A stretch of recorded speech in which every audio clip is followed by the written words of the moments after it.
আজকে পড়ছি শরৎচন্দ্র চট্টোপাধ্যায়ের ছেলেবেলার গল্প থেকে লালুর আরেকটি গল্প।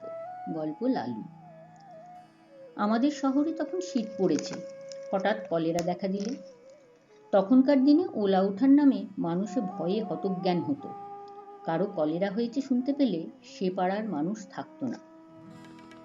মারা গেলে দাহ করার লোক মেলা দুর্ঘট হতো। কিন্তু সেই দুর্দিনেও আমাদের ওখানে একজন ছিলেন যার কখনো আপত্তি ছিল না। গোপাল খুড়ো তার নাম। জীবনের ব্রত ছিল মরা পোড়ানো। কারো অসুখ শক্ত হয়ে উঠলে তিনি ডাক্তারের কাছে প্রত্যহ সংবাদ নিতেন। আশা নেই শুনলে খালি পায়ে গামছা কাঁধে তিনি ঘণ্টা দুই পূর্বেই সেখানে গিয়ে উপস্থিত হতেন। আমরা জনাকয়েক ছিলাম তাঁর চেলা।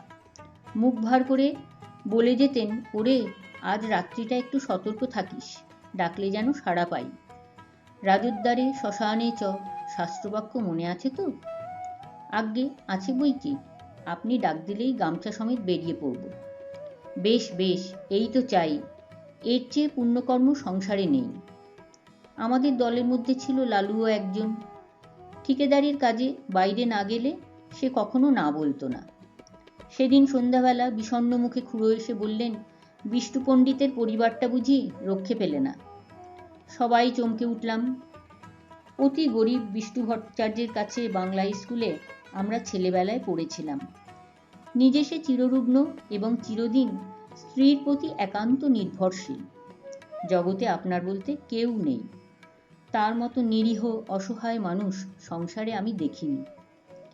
রাত্রি আন্দাজ 8টা।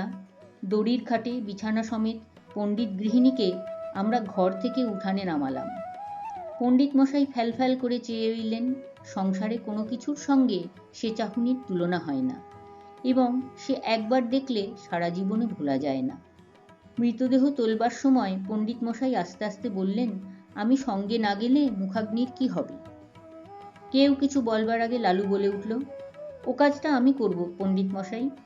আপনি আমাদের গুরু, সেই সম্পর্কে উনি আমাদের মা।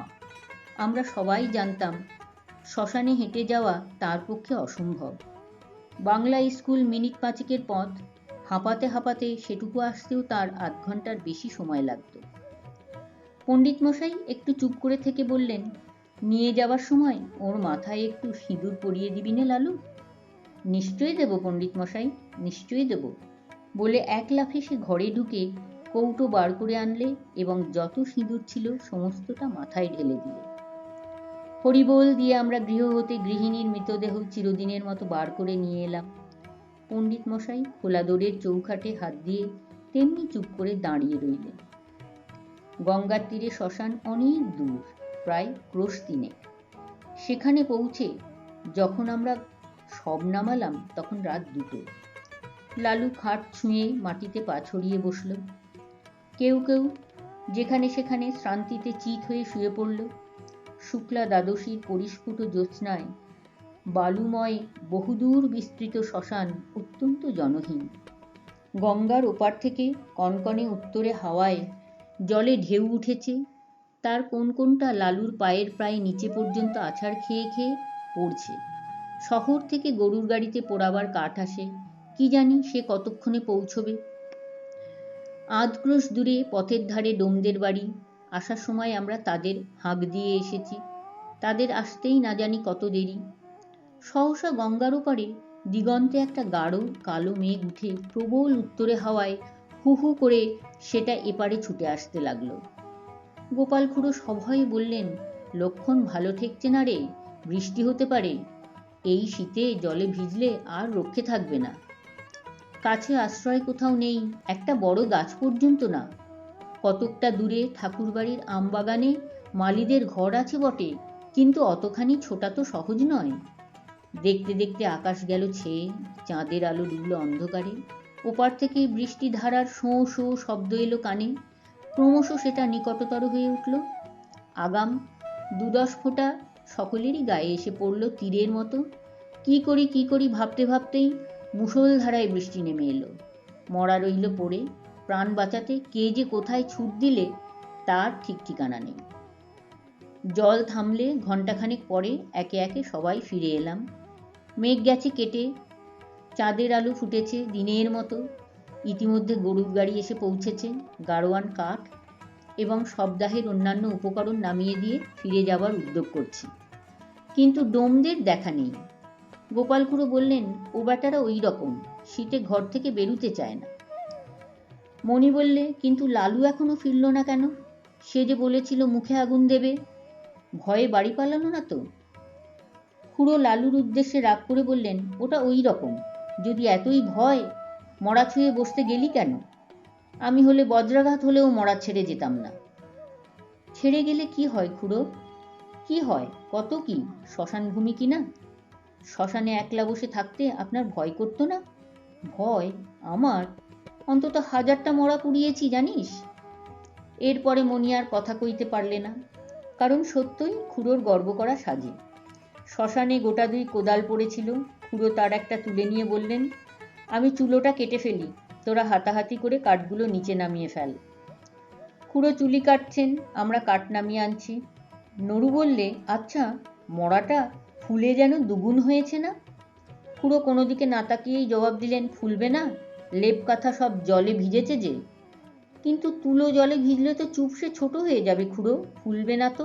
খুড়ো রাগ করে উঠলেন, তোর ভারী বুদ্ধি, যা করছিস কর। কাঠ বহা প্রায় শেষ হয়ে এলো। নরুর দৃষ্টি ছিল বরাবর খাটের প্রতি। হঠাৎ সে থমকে দাঁড়িয়ে বলল, খুড়ো, মরা যেন নড়ে উঠল। খুড়োর হাতের কাজ শেষ হয়েছিল, কোদালটা ছুঁড়ে ফেলে দিয়ে বললেন, তোর মতো ভীতু মানুষ আমি কখনো তো দেখিনি নরু। তুই আসিস কেন এসব কাজে? যা, বাকি কাঠগুলো আন, আমি চিতাটা সাজিয়ে ফেলি, গাধা কোথাকার। আবার মিনিট 2 গেল। এবার মণি হঠাৎ চমকে উঠে 5-7 পা পিছিয়ে দাঁড়িয়ে সভয়ে বললে, না খুড়ো, গতিক ভালো ঠেকছে না, সত্যিই মরাটা যেন নড়ে উঠল। খুড়ো এবারে হাহ হাহ করে হেসে বললেন, ছোড়ার দল, তোরা ভয় দেখাবি আমাকে? যে 1000-এর উপর মরা পুড়িয়েছে তাকে? নরু বললে, ওই দেখুন আবার নড়ছে। খুড়ো বললেন, হ্যাঁ নড়ছে, ভূত হয়ে তোকে খাবে বলে। মুখের কথাটা তার শেষ হলো না। অকস্মাৎ লেপ কাঁথা জড়ানো মরা হাঁটু গেড়ে খাটের উপর বসে ভয়ঙ্কর বিশ্রী খোনা গলায় চেঁচিয়ে উঠল, না না, নরুকে না, গোপালকে খাবো। ওরে বাবা রে! আমরা সবাই মারলাম ঊর্ধ্বশ্বাসে দৌড়। গোপাল খুড়োর সম্মুখে ছিল কাঠের স্তূপ। তিনি উপরের দিকে আমাদের পিছনে ছুটতে না পেরে ঝাঁপিয়ে গিয়ে পড়লেন গঙ্গার জলে। সেই কনকনে ঠান্ডা এক বুক জলে দাঁড়িয়ে চেঁচাতে লাগলেন, বাবা গো, গেছি গো, ভূতে খেয়ে ফেললো গো, রাম রাম রাম। এদিকে সেই ভূতও তখন মুখের ঢাকা ফেলে দিয়ে চেঁচাতে লাগলো, ওরে নির্মল, ওরে মণি, ওরে নরু, পালাস নে রে, আমি লালু, ফিরে আয়, ফিরে আয়। লালুর কণ্ঠস্বর আমাদের কানে পৌঁছল। নিজেদের দ্বিতায় অত্যন্ত লজ্জা পেয়ে সবাই ফিরে এলাম। গোপাল খুড়ো শীতে কাঁপতে কাঁপতে ডাঙায় উঠলেন। লালু তার পায়ের ধুলো নিয়ে সলজ্জে বললেন, সবাই জলের ভয়ে পালালো, কিন্তু আমি মরা ছেড়ে যেতে পারলাম না, তাই লেপের মধ্যে গিয়ে ঢুকে পড়েছিলাম। খুড়ো বললেন, বেশ করেছিলে বাবা, খাসা বুদ্ধি করেছিলে। এখন যাও, ভালো করে গঙ্গা মাটি মেখে চান করো গে। এমন শয়তান ছেলে আমি আমার জন্মে দেখিনি। তিনি কিন্তু মনে মনে তাকে ক্ষমা করলেন। বুঝলেন, এত বড় ভয়শূন্যতা তার পক্ষেও অসম্ভব। এই রাতে একাকী শ্মশানে কলেরার মরা, কলেরার বিছানা, এসব সে গ্রাহ্যই করলে না। মুখে আগুন দেবার কথায় খুড়ো আপত্তি করলেন, না, সে হবে না, ওর মা শুনতে পেলে আর আমার মুখ দেখবে না। সবদাহ সমাধা হলো। আমরা গঙ্গায় স্নান সেরে যখন বাড়ি ফিরলাম, তখন সেইমাত্র সূর্যোদয় হয়েছে। আমার আজকের মতন গল্প পাঠটি এখানেই শেষ হলো। ভিডিওটি ভালো লাগলে একটা লাইক করে দেবেন এবং আরও সুন্দর গল্প শোনার জন্য আমার চ্যানেলটিকে সাবস্ক্রাইব করতে ভুলবেন না।